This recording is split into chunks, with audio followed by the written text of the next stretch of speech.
Everyone, welcome back on my YouTube channel. आज मैं आप लोगों के लिए JSSB के जो रिसेंट के पेपर हुए हैं जीके जीएस सॉल्यूशन करवाऊंगी। आपका जो सीरीज चल रहा है ना असिस्टेंट सुपरिटेंडेंट का एग्जाम का, उसमें जो सारे पेपर्स हुए थे और उसका जो जीके जीएस का सेक्शन है उसका ही सॉल्यूशन मैं एक अनदर वीडियो लेकर आई हूँ आप लोगों के लिए। तो आज की क्लास स्टार्ट करते हैं हम लोग। उससे पहले चैनल को सब्सक्राइब कर दीजिएगा और वीडियो को लाइक शेयर जरूर करिएगा आप लोग। चलिए स्टार्ट करते हैं आज की class.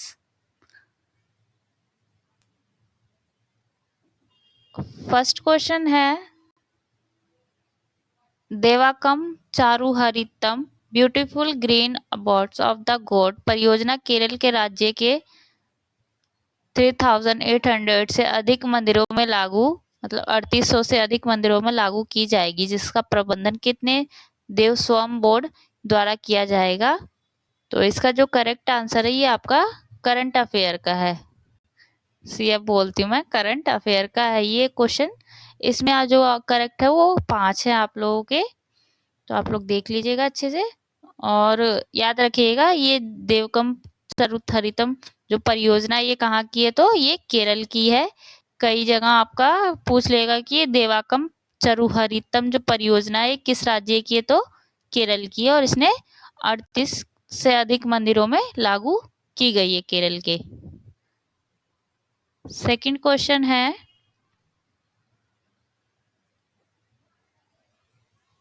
Centre for innovation incubation research and entrepreneurship का उद्घाटन मई 2023 में भारत के निम्नलिखित में से किस संस्थान में किया गया था। तो ये भी आपका करंट अफेयर का है 2023 का। इसका जो आपका ऑप्शन होगा थर्ड होगा, Calcutta institute of technology and science में किया गया था। करंट अफेयर जरूर कर लीजिएगा, 1 ईयर मैंडेटरी है। ये हिंदी में ऑप्शंस लिखे हुए हैं, आप लोग पढ़ लेना अगर हिंदी वाले बच्चों को दिक्कत हो। देन इसके बाद है आपका, Narora nuclear power plant is located in which state of India. तो जो आपके हमारे जो पूरे न्यूक्लियर प्लांट है ना भारत में, वो पूरे 7 है टोटल और इसके महाराष्ट्र में है। नरोरा वाला पूछा गया तो ये महाराष्ट्र है, आंध्र प्रदेश है, उत्तर प्रदेश या तमिलनाडु। तो न्यूक्लियर पावर प्लांट से भी क्वेश्चन एक बनता बनता है। टोटल जो है वो 7 है आपके। ये अलग अलग स्टेट में है, महाराष्ट्र में भी है, आंध्र प्रदेश में भी, उत्तर प्रदेश में भी और आंध्र प्रदेश में एक भी नहीं है, उत्तर प्रदेश में, तमिलनाडु में है, कर्नाटका में भी है और राजस्थान में भी है। तो आपका जो नारोरा वाला पड़ता है इसका करेक्ट ऑप्शन तो हो जाएगा उत्तर प्रदेश में है नारोरा वाला। जो महाराष्ट्र में है ना हमारा, वो है तारापुर। तारापुर। इसके बाद जो तमिलनाडु में आपका पड़ता है वो कलपक्कम पड़ता है। कलपक्कम, कलपक्कम है। आंध्र प्रदेश में मैंने आप लोगों को बताया नहीं है एक भी। गुजरात में काकापारा पड़ता है आपका। कर्नाटक में केगा करके है और राजस्थान में रावत भाटा है आप लोगों का। तो ये नाम देके पूछ सकता है कि कलपक्कम न्यूक्लियर प्लांट किस स्टेट में है या तारापुर किस में है, तो आप लोग बता दीजिएगा। इसके बाद है, who among the following Indian players has been selected as a torch bearer for Paris 2024 Olympic games. निम्नलिखित में से किस भारतीय खिलाड़ी को पेरिस 2024 ओलंपिक खेलों के लिए टॉर्च बियरर के रूप में चुना गया? अभिषेक शर्मा, नीरज चोपड़ा, बजरंग पूनिया या अभिनव बिंद्रा को। तो इसमें जो करेक्ट ऑप्शन था ना 2024 में चुना गया था, आपका अभिनव बिंद्रा को चुना गया था 2024 में। टॉर्च बियरर का मतलब है मशाल वाहक के रूप में। तो ये जो अभिनव बिंद्रा है ना, ये आपके जो 2008 में ओलंपिक हुए थे ना बीजिंग में, बीजिंग चाइना में आपके हुए थे, तो वहां पे इन्होंने पुरुषों में जो था ना एयर राइफल जो होती है, एयर राइफल, तो इन्होंने जो मेल कैटेगरी थी ना उस टाइम पे, उसमें 10 मीटर में जीता था पहला भारत के लिए, मतलब इंडिविजुअल जो होता है व्यक्तिगत स्वर्ण पदक इन्होंने जीता था भारत के लिए। इसके बाद आपका है Which of the following festival is a very colorful festival celebrated by the Pochury tribals group of Nagaland?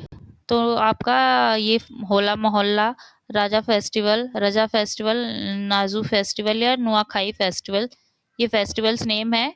और यहाँ पे पूछा गया है कि नागालैंड में जो पोचुरी आदिवासी समूह है ना, उनके द्वारा कौन सा फेस्टिवल मनाया जाता है? अगर आप लोगों को ये फेस्टिवल नेम पता हो, होला मोहल्ला पंजाब में मनाया जाता है आपका, ये सिख फेस्टिवल है।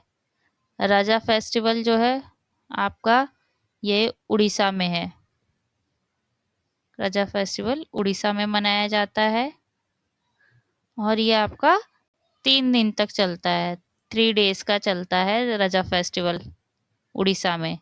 इसके बाद नुआखाई भी उड़ीसा का ही फेस्टिवल है और ये जो नाजू फेस्टिवल है ये नागालैंड का फेस्टिवल है, वहाँ की जो पोचुरी आदिवासी लोग ट्राइबल्स हैं वो लोग सेलिब्रेट इसको करते हैं। तो ये आप लोग अदर फेस्टिवल नेम भी याद रखना, इनको भी पूछ सकता है। इसके बाद है महर्षि संदीपनी राष्ट्रीय वेद विद्या प्रतिष्ठान का मुख्यालय भारत के किस शहर में स्थित है? द हेडक्वार्टर्स ऑफ महर्षि संदीपनी राष्ट्रीय वेद विद्या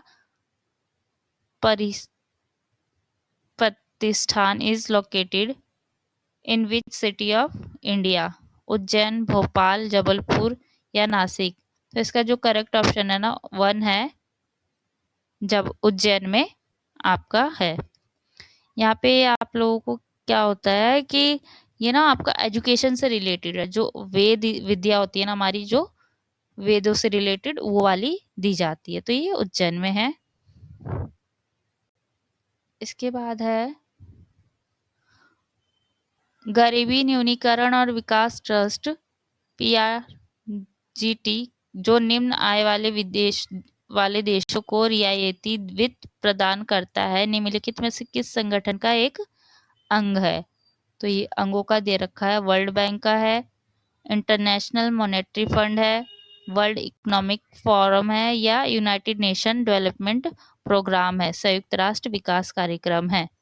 तो जो अन्य देशों को पैसों में हेल्प करता है ना, वो आपका है इंटरनेशनल मॉनेटरी फंड, अंतरराष्ट्रीय मुद्रा कोष आप लोगों का सही है इसका।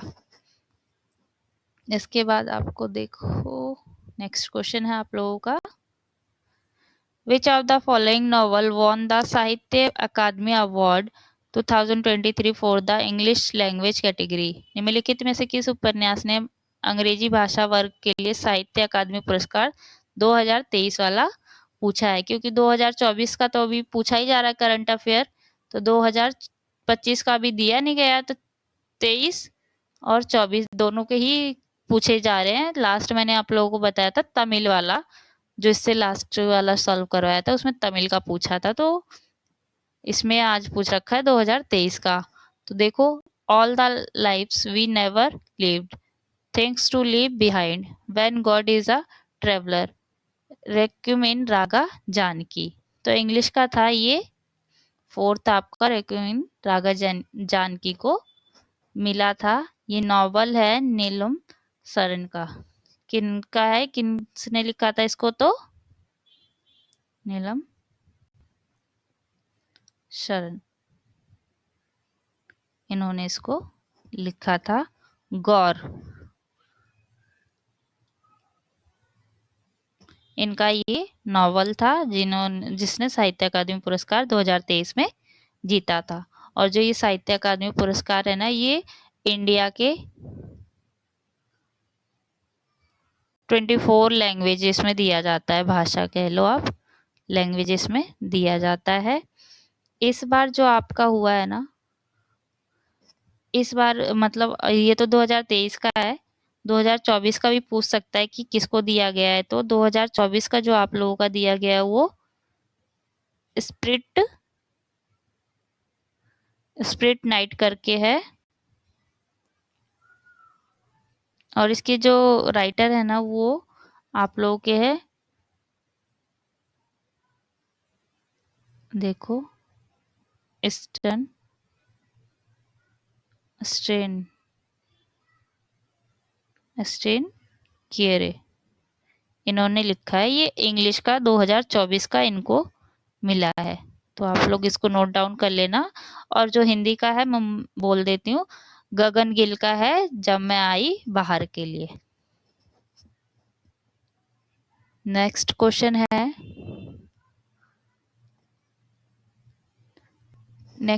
है, आप लोगों का, एक जीवित क्षणित कमजोर मौखिक पोलियो वैक्सीन ओपीवी, आपका बहुत बार ना ओपीवी की फुल फॉर्म पूछी जाती है, तो ओरल पोलियो वैक्सीन है। ओपीवी निम्नलिखित में किसके द्वारा विकसित की गई थी? तो डायरेक्ट क्वेश्चन है ये कि ओरल पोलियो जो वैक्सीन है वो किसके द्वारा विकसित की गई थी? तो एल्बर्ट सेबिन के द्वारा करी गई थी। ऑप्शन नंबर 4 बिल्कुल करेक्ट है। जो एड्रियन हिल है ना,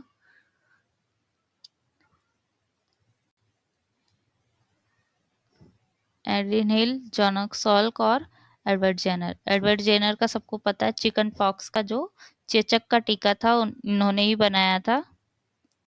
चेचक का टीका या चिकन पॉक्स वैक्सीन कह सकते हो आप लोग। देन जो जॉनस सॉल्क है ना, उन्होंने आपका जो आईपीवी बनाया था, मतलब आईपीवी का होता है आपका इनएक्टिव पोलियो वैक्सीन। ये आपकी ना इंजेक्शन के थ्रू दी जाती है, वैक्सीनेशन करी जाती है। जैसे ये मुंह से पिलाई जाती थी ना ओरल, इसी तरीके से ये वैक्सीन के थ्रू टीका लगाया जाता है। इसके बाद है आपका question, according to India's national education policy 2020, in addition to classical languages, which of the following languages and their literature should be preserved for their richness and the enjoyment and enrichment of future generation? तो 2020 वाली policy आई है ना NEP आपकी education related, तो उसमें कौन सी language को बोला गया है कि इंक्लूड किया जाएगा? तो आपका इसका जो डायरेक्ट वो है पर्शियन लैंग्वेज, फारसी लैंग्वेज को ऐड किया गया है। तो ये आज आपकी क्लास रही थी। क्लास कैसी लगी जरूर बताइएगा आप लोग। कोई भी क्वेश्चन क्योरी हो तो कमेंट करके जरूर पूछ लेना आप लोग। आप लोगों के आंसर्स जरूर दिए जाएंगे, मतलब कमेंट का रिप्लाई दिया ही जाएगा आप लोगों का। और कौन सी क्लासेस आप लोगों को चाहिए जरूर जरूर बताइएगा, और कोई डाउट हो तो पूछ लीजिएगा आप लोग। चलिए, थैंक यू।